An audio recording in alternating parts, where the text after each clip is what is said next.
Start. अस्सलाम वालेकुम, कैसे हैं आप सब लोग? ठीक है। इस्तकबाल करते हैं आपका Karachi property and documentation services में। आज हम हकाइक में से वो पर्दा हटाएंगे जो कराची की अलमिया, कराची की प्रॉपर्टीज़ के हवाले से, कराची की ज़मीनों के हवाले से, कराची के कुछ सो कॉल्ड बिल्डरों के हवाले से, कराची के जो भी प्रॉपर्टी के मामलात हैं और जो प्रॉपर्टीज़ आज डेमोलिशन की ज़ब्त में है, सुप्रीम कोर्ट की ज़ब्त में है और उनके नोटिफिकेशंस की ज़ब्त में, वो क्यों है। और आप लोग जो भी प्रॉपर्टी ख़रीदते हैं उस पर जब अपना पूरा सरमाया ज़िंदगी भर का जमा करके उस प्रॉपर्टी पे लगाते हैं तो वो प्रॉपर्टीज़ जब गिर जाती हैं या फिर वो डेमोलिश हो जाती हैं, उसके बाद जो आपका पैसा ज़ाया होता है वो क्यों होता है और किन चीज़ों का आपने ख्याल रखना है प्रॉपर्टी ख़रीदते हुए, किन डॉक्यूमेंट्स का, वो आज हम आपको बताएंगे। मैं मिसाल ले लेता हूँ अभी रिसेंट एक केस की, नुसरत टावर की।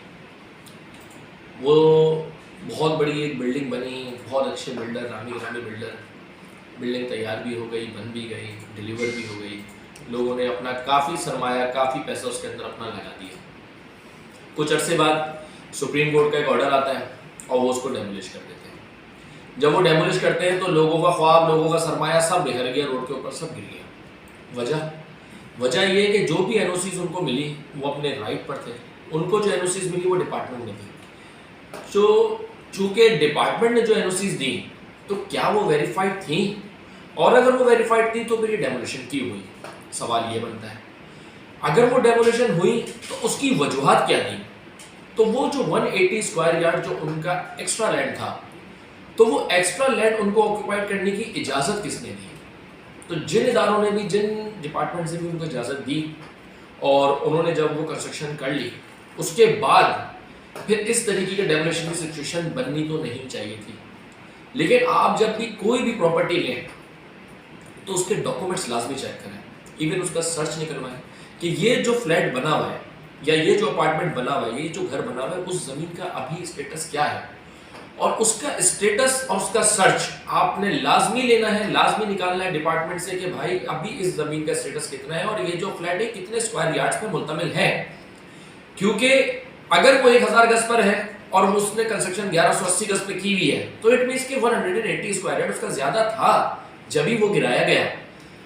अब उस पर नेगोशिएट नहीं हुई या हो सकती थी, वो गवर्नमेंट और बिल्डर के अपने मामला थे। लेकिन उन मामलात में आप जैसे लोग जो कि अपना पैसा बहुत मुश्किलों से, बहुत मेहनत से जमा करते हैं और एक जगह लगा देते हैं और वो सब ज़ाया हो जाता है, तो ऐसा ना करें। रेजिडेंशियल प्लॉट्स आजकल बहुत ज़्यादा पोर्शन सिस्टम कराची में बहुत ज़्यादा, बहुत तेज़ी से बढ़ रहा है।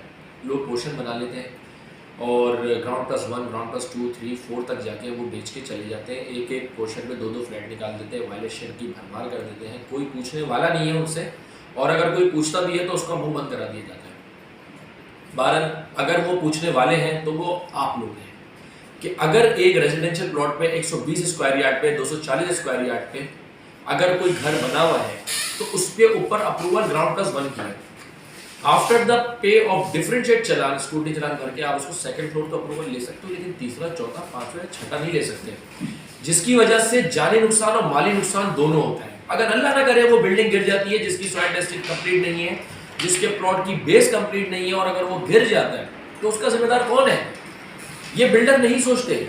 आप जो लोग खरीदने वाले, एटलीस्ट आप लोग तो सोचिए कि वो जो सबलीजें दे रहे हैं रेजिडेंशियल की, वो कोर्ट ने 2013 में बैन कर दी है कि विदाउट कंप्लीशन आपको सबलीज नहीं मिलेगी। एसबीसी कंप्लीशन आपने लेना है और कंप्लीशन आपको हमेशा लीगल स्टेटस का मिलेगा, इलीगल स्टेटस का कभी नहीं मिलेगा।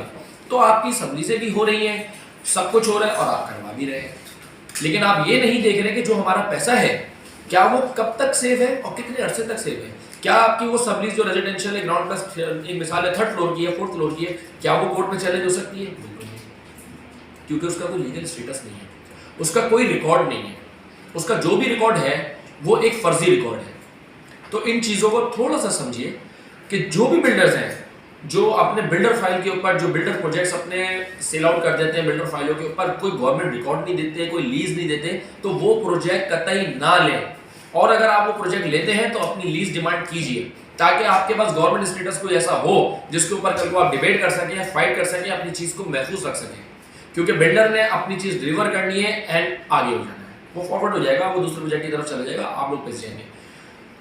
कोई भी प्रोजेक्ट, कोई कमर्शियल प्रोजेक्ट है, बड़ा प्रोजेक्ट है, तो उसकी वेरिफिकेशन कंप्लीट कीजिए, उसकी तमाम एनओसीज चेक कीजिए। एक मिसाल है, कोई प्रोजेक्ट हम ले लेते हैं नॉर्थ नादाबाद साइड पे, अगर कोई कमर्शियल प्रोजेक्ट बन रहा है या गुलशन साइड पे बन रहा है, कोई भी कमर्शियल स्टेटस प्रोजेक्ट जिसका कमर्शियल आईडी होती है, डिक्लेयर कमर्शियल की मैं बात नहीं कर रहा हूँ क्योंकि लोगों को बहुत ज़्यादा ये मुखालता होता है कि डिक्लेयर कमर्शियल एक ही चीज़ है। ऐसा नहीं है, डिक्लेयर कमर्शियल एक अलग चीज़ है।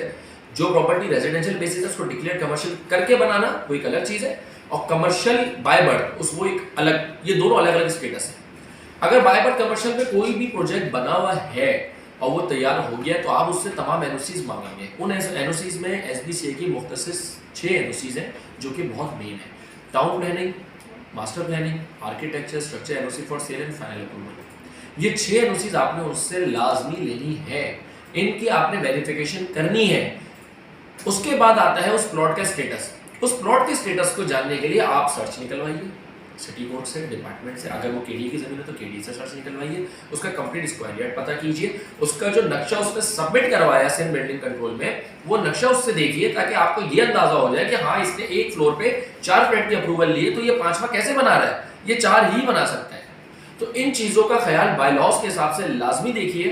अपने पैसे को ज़ाया नहीं कीजिए, अच्छी जगह इन्वेस्ट कीजिए। नहीं कर सकते तो अपने पास रखिए, एटलीस्ट अपने सरमाए को इस तरीके से ज़ाया ना कीजिए कि वो बिखर जाए, कोई तोड़ के चला जाए तो आपका पैसा, वो आपकी सारी मेहनत ज़िंदगी भर की बेकार हो जाएगी।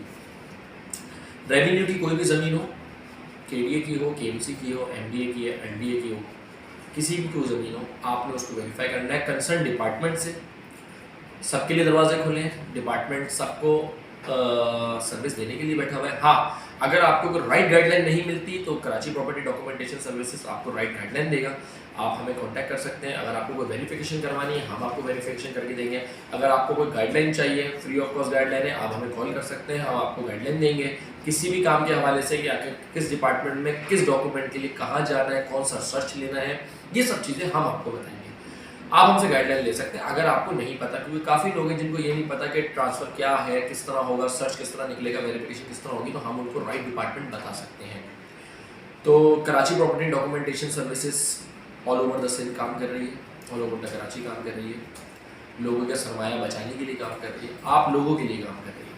आप लोगों के डॉक्यूमेंटेशंस को सही करने के लिए, आप लोगों के डॉक्यूमेंटेशंस को वेरीफाई करने के लिए, आप लोगों के डॉक्यूमेंटेशंस को बनाने के लिए, और आप जैसे लोग आप लोगों के डॉक्यूमेंट्स को सिक्योर करने के लिए काम कर रहे हैं। तो काइंडली कोई भी प्रॉपर्टी लेने से पहले या बेचने से पहले या उसके डॉक्यूमेंट वेरिफिकेशन से लेकर डॉक्यूमेंट्स बनवाने तक कराची प्रॉपर्टी डॉक्यूमेंटेशन सर्विसेज आपके साथ है, आपको सर्विस प्रोवाइड कर रहे हैं। हमारे नंबर ऑन स्क्रीन चल रहे हैं, कोई भी कॉल आप कांटेक्ट कर सकते हैं। कॉल नंबर्स हमारे पास हैं, यहाँ पर आपके पास फेसबुक पे पेज पे आप जा सकते हैं, यूट्यूब चैनल है, आप सब्सक्राइब करें, लाइक करें, ताकि आपको नई से नई इन्फॉर्मेशन मिलती है। थैंक यू सो मच, अपना बहुत ज़्यादा ख्याल रखिएगा। अल्लाह हाफिज़।